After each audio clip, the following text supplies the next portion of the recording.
ADG BSF eastern command के नेतृत्व में गृह मंत्रालय ने एक कमेटी बनाई है जो अपने काउंटर पार्ट से बांग्लादेश में बातचीत करके ये सुनिश्चित करेंगे कि जो अल्पसंख्यक वहां पर है उनकी सुरक्षा का ख्याल रखा जाए।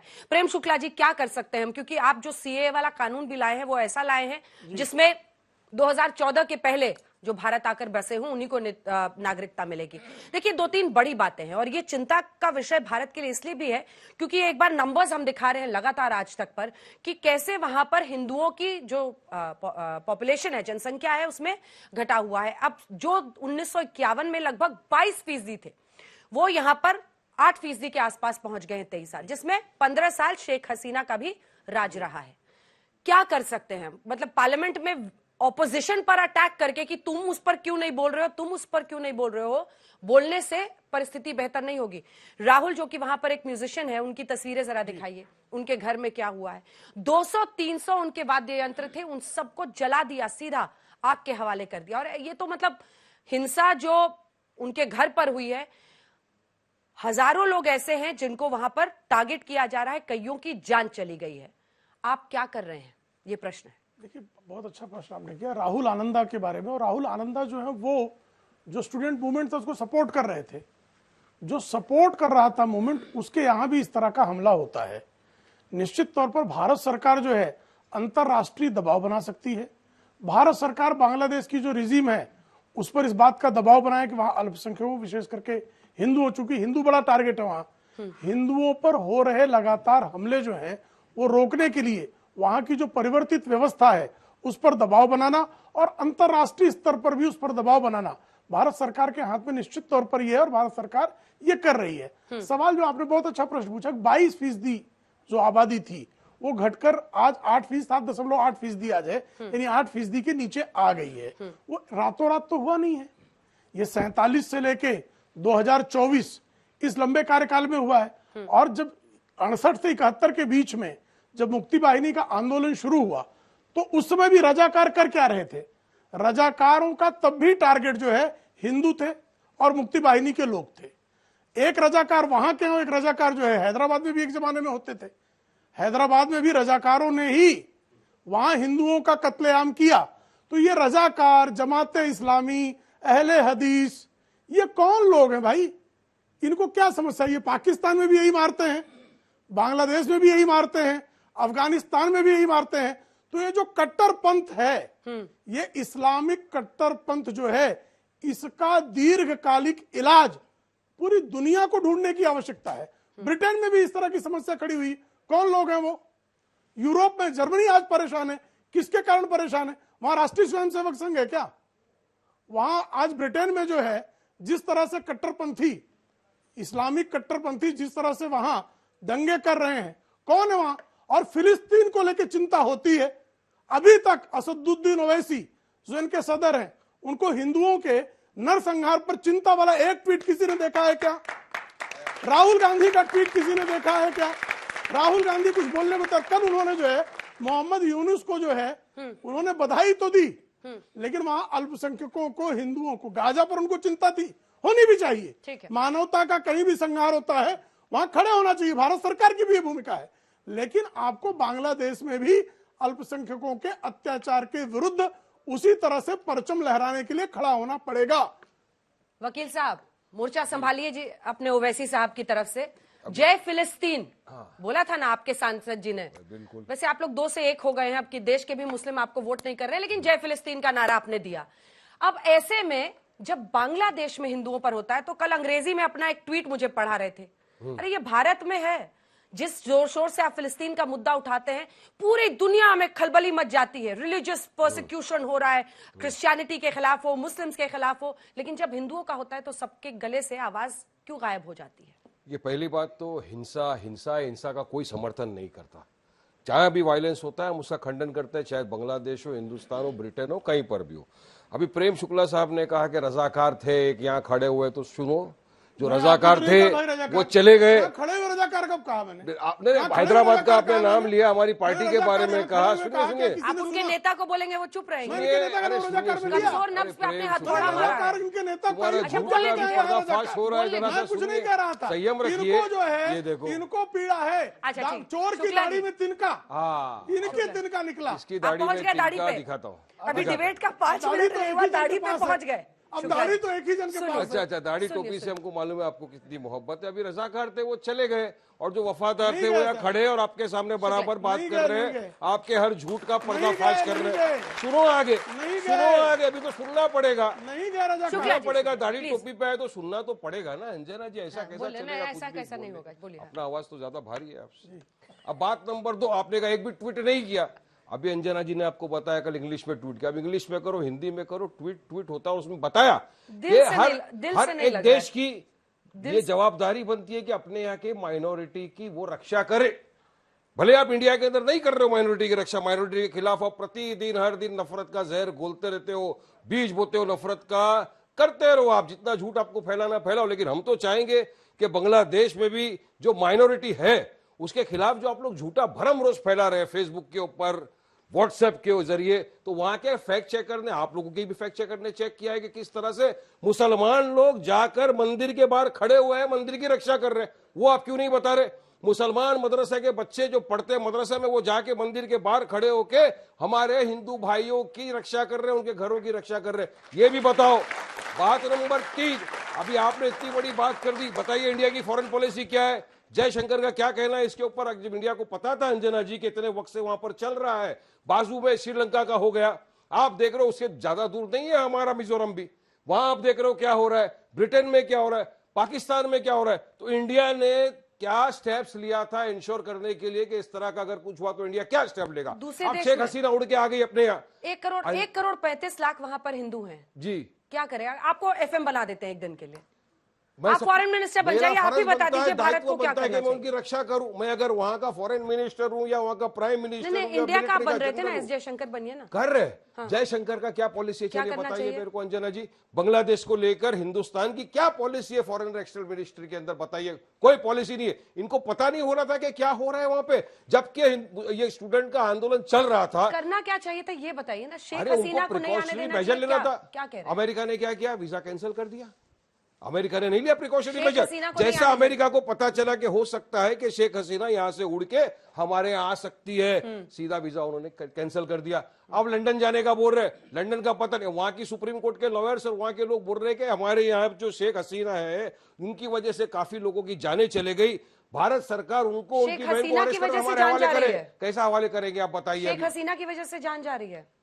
देखा शेख तो वही जा हसीना रहा है। उनके पिता मुजीबुर रहमान से भारत का क्या पारंपरिक रिश्ता है आपको पता है? नहीं है? देखिए, मतलब मैं पारंपरिक तो मान रही रिश्ता थी अभी आपको जो समझ भी में है आया होगा। अंजना जी, इस वक्त हिस्ट्री में जाने का टाइम नहीं है। इस वक्त प्रेजेंट को देखो। आज भारत क्या करेगा बांग्लादेश से? अब वहां से प्रेशर बिल्टअप हो रहा है कि शेख हसीना और उसकी बहन जो आपके पास है उनको हमको वापस दे दो। क्या करेगा भारत? अभी क्या करेंगे मोदी जी? और Modi ji Hindu champions of Hinduism बन रहे। बताओ मेरे को, मोदी जी ने कब कहा कि चलिए वहां के हिंदुओं को प्रोटेक्शन विशंबर दयाल साहब वो कह रहे हैं कि शेख हसीना को भारत में आने देने की वजह से ये सब कुछ हो रहा है। अरे भारत है, मजबूत देश है।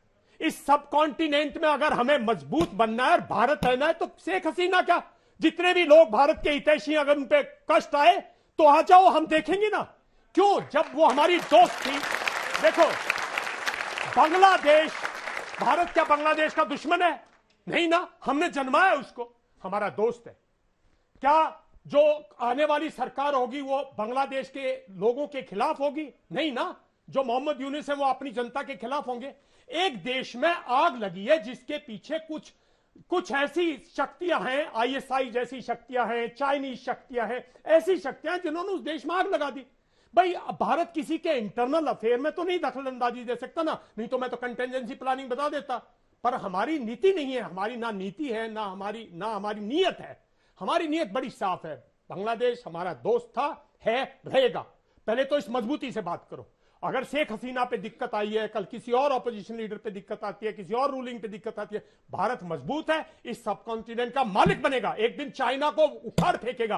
तो मजबूती दिखाओ भाई। शेख हसीना के वापस जाने से क्या वहां दंगे बंद हो जाएंगे? क्या शेख हसीना के यहाँ रहने से वो भारत की खिलाफत बंद कर देगा?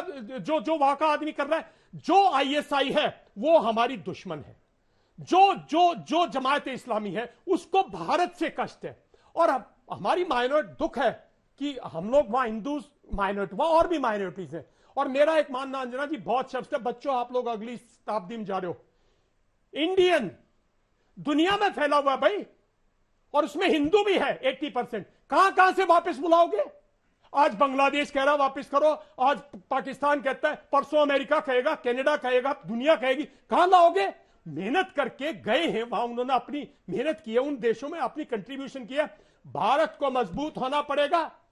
जहां भारतीय है, भारतीय मूल का आदमी, पहले तो जो भारतीय पासपोर्ट होल्डर है उसको छुए नहीं कोई, ये भारत को मैसेज देना पड़ेगा। और एक सब मैसेज पार्लियामेंट में, ऐसी उल्टी सीधी बात, पार्लियामेंट को एक मैसेज देना चाहिए था, एक लेजिस्लेशन लाना, कुछ भी लाना चाहिए था। मैं उन चीजों में नहीं जा सकता कि वहां पे भारतीय मूल के हैं, हम जो आने वाली सरकार है उसका पूरा समर्थन करेंगे, भारत और उसके अच्छे संबंध है। लेकिन अगर किसी ने हमारी माइनॉरिटीज को या भारतीय मूल के या हमारे पासपोर्ट होल्डर्स को नुकसान दिया तो भारत उन इंडिविजुअल्स को भी नहीं छोड़ेगा। ऐसी जब दुनिया में खौफ जाएगा, ऐसे लोग अपने आप चुप हो जाएंगे। लेकिन ये कहना कि आज उसका दामन छोड़ दो, कल उसको वापस भेज दो, भैया भारत बहुत मजबूत है और ऐसे होंगे, बहुत कुछ है। दुनिया अनस्टेबल, अंजना जी, यहां नहीं, पूरी दुनिया में आग लगी। ठीक है सुरेश गोयल जी, आपकी क्या राय है इस पर? देखिए, डिप्लोमेसी अलग चीज है, बड़ी बातें करना अलग चीज है, लेकिन हम हस्तक्षेप भी नहीं कर सकते।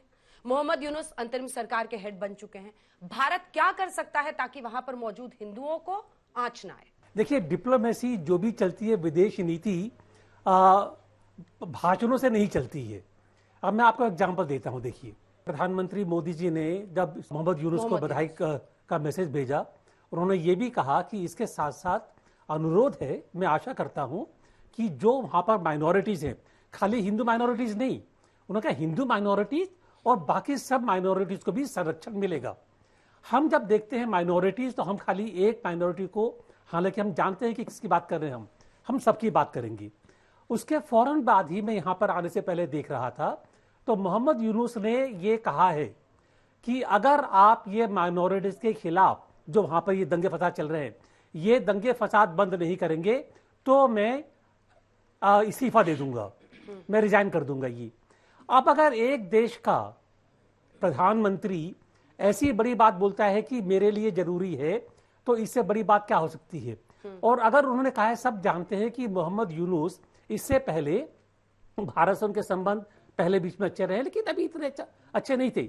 अगर उन्होंने क्या कहा तो इसीलिए कहा कि बांग्लादेश जानता है कि भारत से अच्छे संबंधों के अलावा और कोई चारा नहीं है।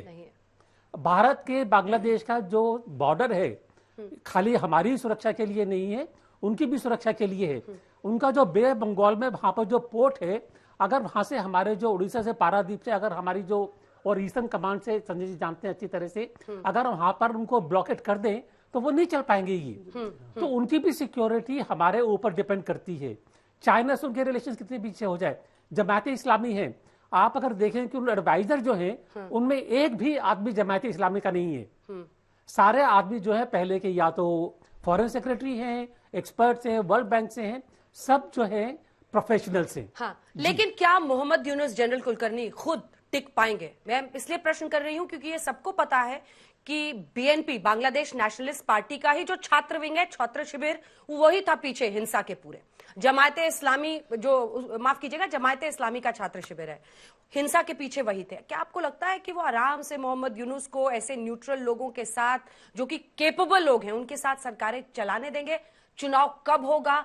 कैसी परिस्थिति उभरती हुई आप देख रहे हैं? उसके बारे में बहुत अहम सवाल, क्योंकि जिस प्रकार से मोहम्मद यूनुस ने जो स्टेटमेंट दिया, लिबरेशन ऑफ बांग्लादेश, अभी उन्होंने स्टेटमेंट दिया लिबरेशन ऑफ बांग्लादेश अब हुआ।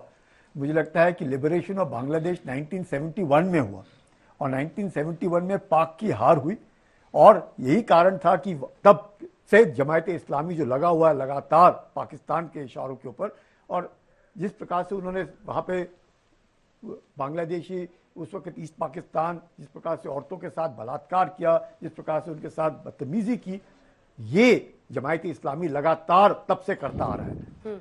वो था लिबरेशन 1971। अब ये जब बात करते हैं लिबरेशन, अब जो बात करते हैं उसमें पाकिस्तान की हार हुई। अब ये जो है, जैसे खुद शेख हसीना ने कहा कि किसी व्हाइट मैन, कोई सफेद गोरा आदमी जो है उसने इंजीनियर किया है।